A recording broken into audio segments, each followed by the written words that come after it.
Shalom Bapak Ibu dan seluruh jemaat yang dikasihi oleh Tuhan kita Yesus Kristus.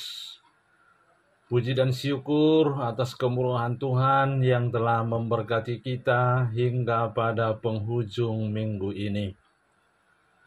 Kembali kita disapa oleh firman Tuhan Sabtu tanggal 29 Januari 2022.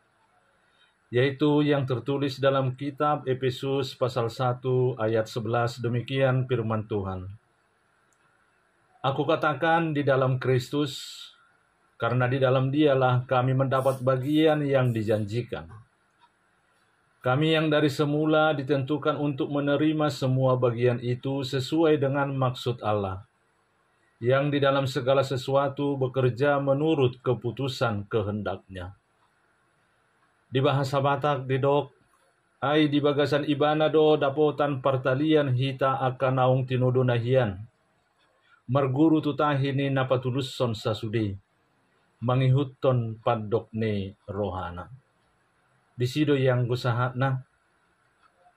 Bapak Ibu dan seluruh jemaat yang dikasihi oleh Tuhan kita Yesus Kristus, melalui nats ini kita mengambil topik, Tuhan adalah keselamatanku.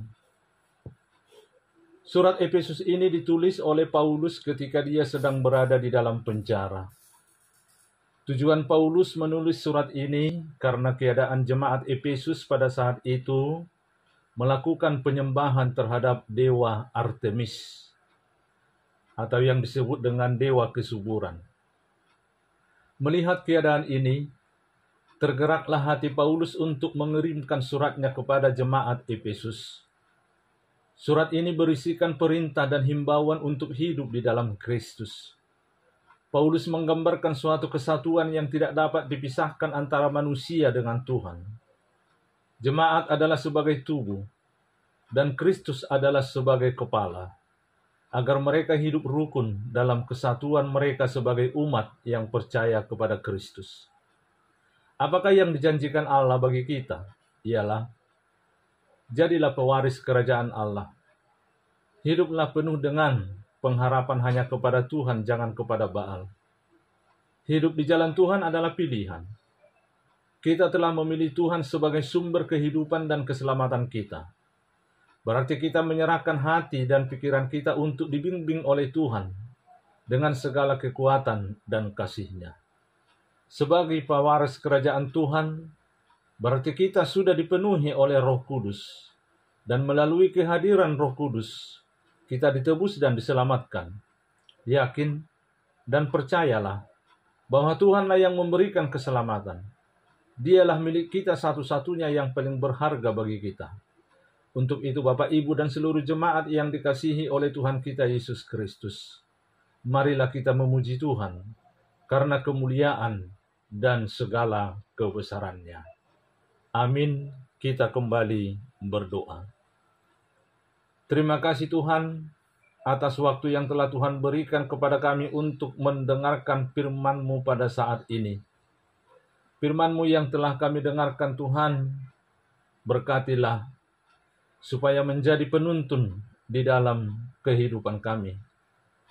Tanpa firman-Mu, tanpa kuasa-Mu, tanpa kasih-Mu, kami tidak akan dapat melakukan apapun segala pekerjaan kami setiap hari. Untuk itu Tuhan, bantulah kami di setiap langkah kami, di setiap pekerjaan kami, dan di setiap pikiran kami, agar semuanya kami lakukan sesuai dengan yang Tuhan kehendaki. Berkatilah seluruh aktivitas kami di dalam satu hari ini, agar segala aktivitas dan pekerjaan kami menjadi kemuliaan dan persembahan syukur kepada Tuhan. Di dalam nama anak-Mu Tuhan Yesus Kristus, kami berdoa dan mengucap syukur. Amin. Anugerah Tuhan kita Yesus Kristus, kasih setia Allah Bapa, dan persekutuan Roh Kudus menyertai kita semua. Amin. Bapak, Ibu, dan seluruh jemaat yang dikasihi Tuhan kita Yesus Kristus, demikianlah firman Tuhan yang menyapa kita pada saat ini. Semoga kasih setia Tuhan tetap berkenan di dalam hati kita. Shalom, Tuhan Yesus memberkati.